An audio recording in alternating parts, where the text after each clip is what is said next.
motion graphics artist, visual artist, saya membuat animasi, terus seperti yang tadi di introduction, saya kebanyakan membuat visual untuk konser. Saya sudah melakukan ini kurang lebih 18 tahun, tapi hari ini mungkin saya cuma mau curhat.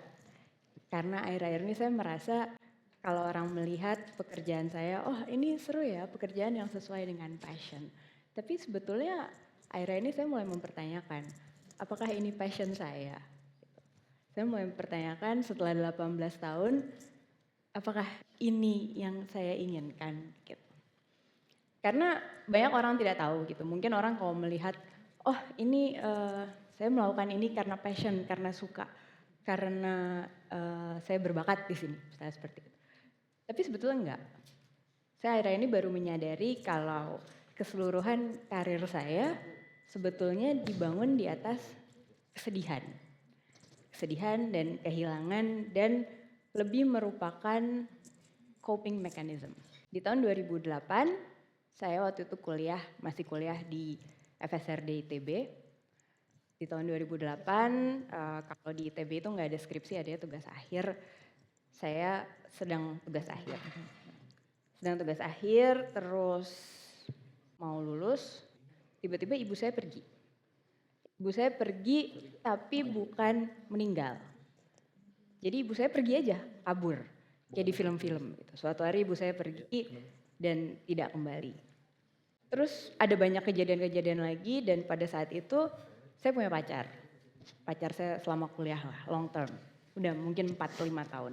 Di tahun yang sama tiba-tiba dia pergi juga, meninggalkan saya, tiba-tiba juga. Nggak tahu mungkin lagi tren kali ya tahun itu ya. Orang-orang pada pergi. Jadi, tapi kan di tahun itu beda ya.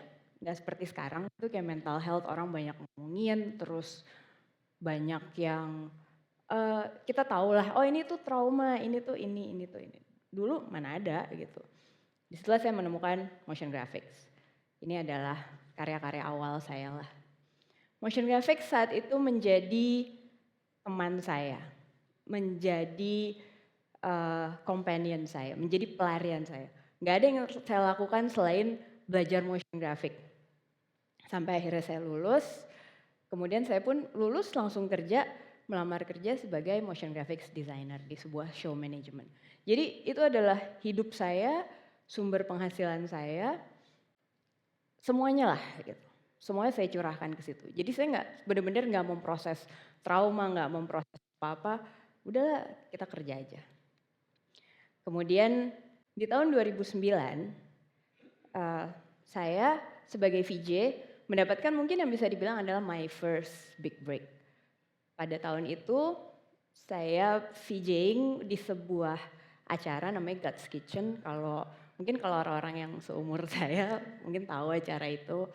Pada waktu itu saya baru lulus kuliah, baru kerja setahun, saya langsung VJing untuk Armin van Buuren. Di tahun yang sama saya mengerjakan konser pertama saya juga, konser yang besar. Dan pada saat itu juga langsung konsernya Twilight Orchestra, ADMS. Setelah itu job started to rolling in lah. Makin banyak pekerjaan. Saya VJing untuk banyak DJ internasional karena dulu belum seperti sekarang culture-nya. Masih banyak DJ yang belum punya VJ gitu. Jadi kalau mereka butuh, biasanya saya VJing. Ada macam-macam lah waktu itu, ya, Armin van Buuren, Justice, saya pernah DJ Snake, terus Cascade. Kemudian di tahun 2012 saya juga ada main untuk Avicii, kemana ada yang ngirim video udah masih tahun segitu gitu. Tapi it was a really fun time karena orang nggak kayak sekarang gitu nonton semua megang handphone, everyone was dancing dan seru banget. Kemudian di tahun 2013 mulailah perjalanan saya bersama Jakarta Warehouse Project. Jakarta Warehouse Project pada saat itu di tahun 2012 saya mulai diminta untuk menangani visual di main stage mereka. Kemudian berlangsung sampai beberapa tahun kemudian sampai sekarang. Jadi Jakarta Warehouse Project bisa dibilang lumayan bagian penting dari karir saya. Jadi pada saat itu saya benar-benar sibuk kerja terus Saya nggak mikirin soal ibu saya nggak mikirin saya waktu itu masih umur 20-an, masih semangat, masih banyak energi. Jadi ya udah hidup saya udah kerja aja terus. Kemudian di tahun 2015 sampai 2019. Kenapa ada separation? Saya akan cerita soal second big break ya dulu. Tahun 2015 saya melakukan konser pertama saya yang saya lakukan sendiri. Jadi saya kerjain sendiri. Adalah konsernya Raisa. Waktu itu Raisa juga konser pertamanya dia. Saya lakukan sendiri. Terus setelah itu saya tambah sibuk. Tapi di tahun 2016 saya mengalami perceraian. Saya bercerai dengan suami saya, mantan suami saya sekarang. Sekali lagi, saya tidak memproses apapun yang terjadi. Semuanya saya, yaudah kerja aja lah. Saya cuma ngambil break mungkin 2-3 minggu. Terus udah balik, saya bilang produser saya ada di sini. Udah balik kerja aja, mau ngapain lagi sih. Ya udah, abis itu saya kerja. Tour di era itu banyak sekali tour dengan band, dengan penyanyi. Kesana kemari, keliling Indonesia, ke luar negeri saya bikin instalasi, terus pameran ini itu. Pokoknya it was super busy gitu. Setahun, di tahun-tahun ini pada puncaknya dalam 1 tahun saya bisa mengerjakan sampai 60 project. Show, commercial, project besar, kecil. So it was crazy time. Bahkan untuk konser yang ini, konser Noah, percaya atau tidak, tim kami mengerjakannya dalam waktu 2 hari. Itu benar-benar, I think we might not be the best, but we are sure one of the fastest in this industry. And then pandemic happened. Pandemi buat saya, industri saya, entertainment, it was the first one to go kan. Jadi apa sih yang berhenti paling duluan saat pandemi? Event, langsung gak ada. Jadi yang hidup saya langsung kontras banget. Yang tadinya benar-benar sibuk banget, tiba-tiba bangun pagi, ngapain ya gitu. Bangun pagi itu biasanya udah banyak WhatsApp tuh. Produser saya biasanya kayak, Bun hari ini jangan lupa ya gini-gini. Bangun pagi kayak, ngapain ya. Jadi, nah di saat-saat itulah selama beberapa bulan gak ada pekerjaan event, saya mulai merasa hidup saya kok kayak kosong ya. Kayak mulai merasa, gue nih apa sih di luar pekerjaan gue? Kok rasanya kayak gini ya, kesepian dan lain-lain. Tapi setelah beberapa bulan, project mulai masuk. Banyakan instalasi, toko. Terus saya sempat selama, ini buktinya lagi pandemi pakai masker. Jadi saya sempat mengerjakan visual untuk klub di Las Vegas. Terus ada ini toko permanen. Kemudian di tengah-tengah pandemi saya ke Dubai. Ini untuk World Expo di Dubai. Ini saya sempat ngerjain project di Jerman juga. Ada instalasi. Jadi selama pandemi sebetulnya hanya bulan-bulan awal lah saya merasa kok hidup saya kosong lah gitu. Tapi habis itu saya kembali lagi mengulang pattern yang sama. Ya udah kerja aja mau ngapain sih. Terus saya sempat mengerjakan sebuah klub juga di Jakarta. Saya bikin sistem dan visualnya. Ya, terus saya bikin instalasi juga. Kemudian di tahun 2023 ada satu lagi milestone dalam karir saya. My first stadium concert Raisa. Ini tahun 2023 buat saya ini adalah mungkin konser yang secara scale paling besar lah pada saat itu. Karena stadium concert, terus kami mengerjakan visual-visualnya. Jadi ini buat saya lumayan milestone gitu, kayak lumayan oke. Ini tahun 2023. Tapi setelah itu di 2024 saya balik lagi merasa setelah ngerjain konser sebesar itu, setelah semua achievement di tahun 2024 saya mulai merasa kok kayak gini ya rasanya. Kenapa passion saya, kok saya kayak terganggu banget. Bukan terganggu apa ya, tapi banyak ketidakpuasan mungkin. Sekaligus saya juga merasa bersalah karena merasa Shallow tuh punya kerjaan bagus, kenapa sih ribet banget gitu, kenapa dipikirin banget. Tapi uh, industri saya, industri entertainment di bidang production.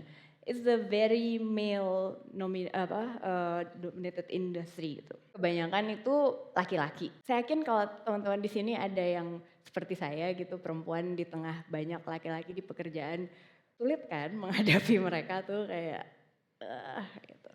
Jadi kadang saya merasa kayak susah banget sih ngomong dan ngeyel kan, apalagi soal teknis gitu. Ya nggak sih? Saya kerja kebanyakan soal teknis dan cowok-cowok tuh nggak suka kalau kita kasih tahu soal teknis, mereka tuh ada lah sebel-sebel ya gitu. Jadi butuh tahunan untuk saya pada akhirnya didengerin. Dan itu juga secara tidak langsung mengubah kepribadian saya gitu. Saya sering dibilang galak lah apa segala macam. Ya masalah kalau sama cowok-cowok kalau kita nggak galak, kita nggak didengerin. Gitu. Ya nggak sih? Susah. Dan industri entertainment gitu fast pace banget, banyak politicsnya, banyak fakeness-nya. Jadi semuanya terasa, tahun itu semuanya terasa toksik lah buat saya. Sekarang kita punya terlalu banyak entertainment menurut saya ya at least. Dari pagi kita bangun semuanya entertainment gitu, kayak kita dihibur.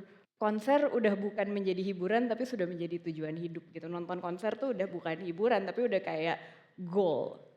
Yang buat saya kadang suka, ini kontribusi gue di society apaan sih sebenarnya? Gitu. Kayak ini guna gak sih yang gue lakukan? Karena jauh di dasar hati gue gitu, di saya merasa emang manusia butuh hiburan sebanyak itu ya. Kita tuh emang butuh dihibur terus gitu, sampai konten edukasi aja harus menghibur, kayak ya enggak juga sih, ya belajar aja gitu, kenapa mesti dihibur gitu kan. Kayak kita mesti dihibur terus, kita ya kita WNI sih tapi ya udah.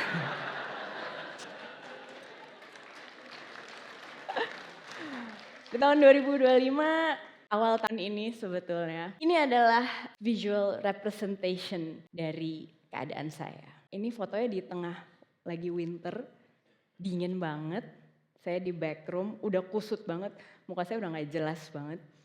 Tapi harus di backroom ngerjain teknis gitu untuk.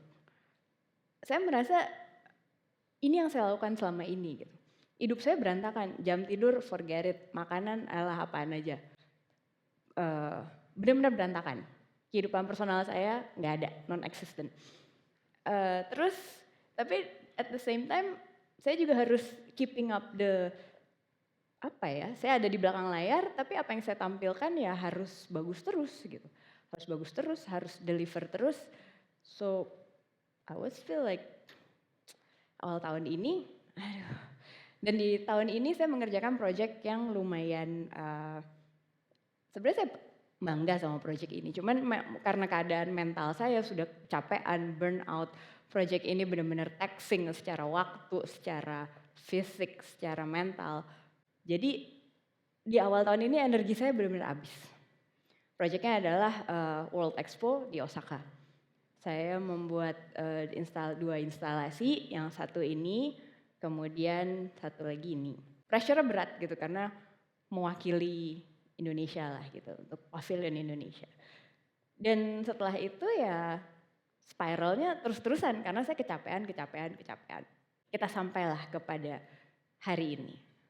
Kalau TEDx ini 5 atau 6 tahun lalu, mungkin cerita yang saya sampaikan akan berbeda gitu. Mungkin saya akan bilang kayak, kerjaan gue keren banget guys gitu. Tapi sekarang saya merasa banyak pertanyaan gitu. Apakah kerja sesuai passion aja cukup? Apakah itu yang kita cari? Apakah kita bisa happy dengan kerja sesuai passion? Apakah pada akhirnya ya kita semua perlu uang gitu, menyenangkan, punya uang tuh menyenangkan gitu, nggak ada yang bilang enggak. Tapi apakah itu saja cukup? Apakah, karena saya merasa dengan semua kejadian yang dulu, saya tidak pernah diberikan kesempatan untuk benar-benar mencari tahu passion saya apa. Akhir-akhir ini saya menyadari, oh kayaknya passion gue tidur siang deh nih gitu. Tapi kan nggak menghasilkan uang ya. Jadi, so this is not a comeback story. Karena saya masih ada di dalam vortex itu sekarang, saya masih mencari passion saya nih apa, pengen ngapain abis ini, mesti gimana, tapi kan BU jadi ya udahlah ya kita kerjain aja gitu. Jadi hari ini curhatnya sampai sini dulu. Terima kasih sudah mendengarkan, terima kasih TEDx Jakarta. Thank you.